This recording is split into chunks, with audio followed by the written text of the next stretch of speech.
There's Chancellor Valorum's shuttle. And look over there. Senator Palpatine is waiting for us.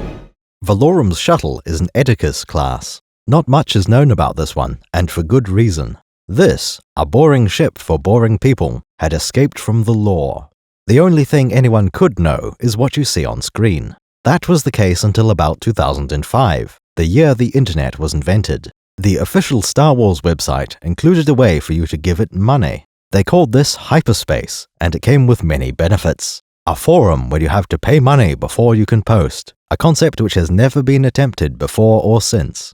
Hyperspace also entitled you to the opportunity to buy things. At some point in the past, it seems to have included a magazine subscription.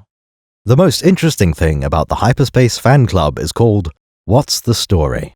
In the year 2007, the Wayback Machine records an entry written by user JMMC.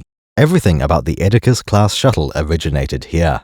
Valorum's shuttle is 32 meters long, considerably smaller than the Naboo ship. It was made by Kuat Systems Engineering, which is owned by Kuat Drive Yards. Other famous KSE ships include Jedi Interceptors and the Cloak-shaped fighter.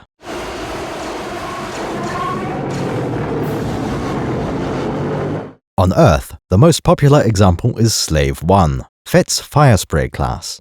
Kuat mostly makes military starships. The Cloak-shape is the closest one to a shuttle.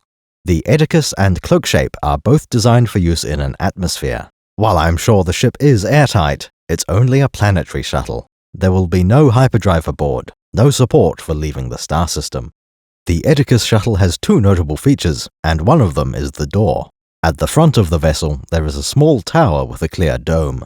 This is an enclosed guard station, an observation dome, probably a weak point, though it might help with parking. Speaking of which, notice how the shuttle docks with the platform. Like the air taxi, Valorum's shuttle is still floating under its own power. The Eddicus has all the luxury features you might expect. Since its passengers are likely to be paranoid, it will have decent defensive hardware. The senators are more interested in anti-snooping than shield generators. Palpatine has arranged for the privacy tools to contain listening devices. Ironic. Sometimes, the cone of silence is more trouble than it's worth. What?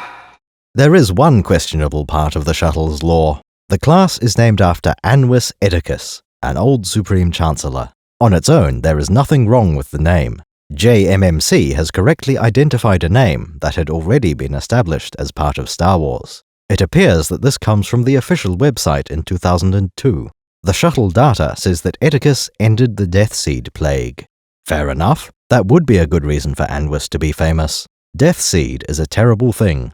It's caused by tiny insects called drochs. They are 5 millimeters long, closer to a large ant than a small earwig. The only concern is that the Death Seed plague normally refers to a specific event. Luke and Leia were responsible for ending it, not Eddicus. We do have an upper limit to the age of the Death Seed plague. In the year 750 BBY, a new prison colony was created. The world is named Nam Chorios, a barren, gloomy rock, a non-human species called the Grismath dynasty, with mostly human prisoners. Next, we have two facts that seem to be in conflict. Drochs are both native and invasive. Grismaths brought black, skittering insects to the planet. These are the droch species, which originate from a planet they were introduced to. There can be only one way for both to be true. The invasive foreign bugs were something else, distinct from the droch species we know and love. Over the course of decades or centuries, they evolved into true droch. That sounds a bit implausible in our galaxy, though it depends on the ancestor bugs. As it happens, Nam Chorios is what we call a Force nexus. Like the planet Dagobah, this place is strong with the Force. Sith have been established to create dark side mutants. If that can be done intentionally, surely a few beetles can evolve a bit. This knowledge tells us roughly when Chancellor Eddicus could have lived. No more than 700 years ago, since there was no plague until then. The timeline of Nam Chorios says the prison became a colony of farmers. Growing things on this world was not easy. Guard and prisoner had to join forces. After generations, Nam Chorios quarantined itself. After that, we can assume no more drochs escaped the planet. Eddicus must have lived around 600 to 700 years ago. After that point, the quarantine stayed in effect for quite some time. The next notable incident was during the time of Senator Palpatine, centuries later. After the Empire rose and fell, Luke Skywalker solved the Droch threat. Putting this all together, Chancellor Eddicus contained the plague. The self-imposed quarantine prevented any more insects from escaping into the galaxy. Anwys helped stop the epidemic from spreading, which is harder than it sounds. Drochs are not quite like fleas, flies, or other parasites. Where those creatures will bite you, the Droch buries itself underneath your skin.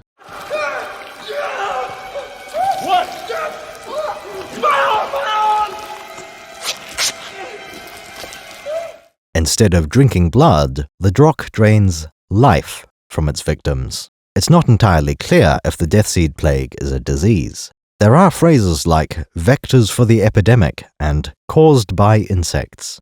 More likely, there is no disease, only infestation. The Death Seed is nothing more than the Droch swarm arriving. They can reproduce fast enough to take a starship within hours. To completely depopulate a city, that will take mere days.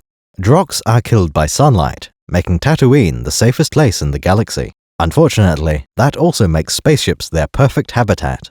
The lower levels of Coruscant would also be easy to infest. We can conclude that the Death Seed spread throughout the galaxy, starting 700 years ago.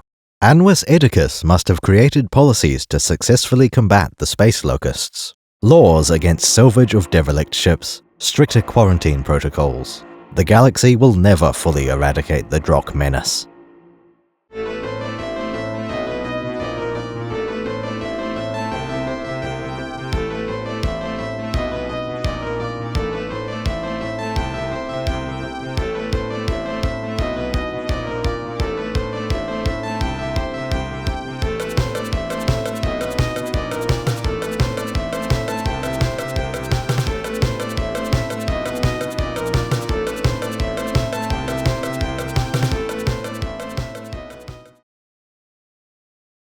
If you've seen a few of our videos and feel like we've earned your support, please take time to check that you're still subscribed to the channel. Leave a like perhaps. Fiddle with the notification bell so you're notified as soon as we upload new videos.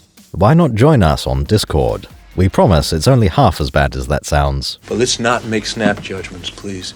If you'd like to support us financially, consider becoming a patron or clicking join under this video. YouTube members get access to Imperial rank insignia in the comments section.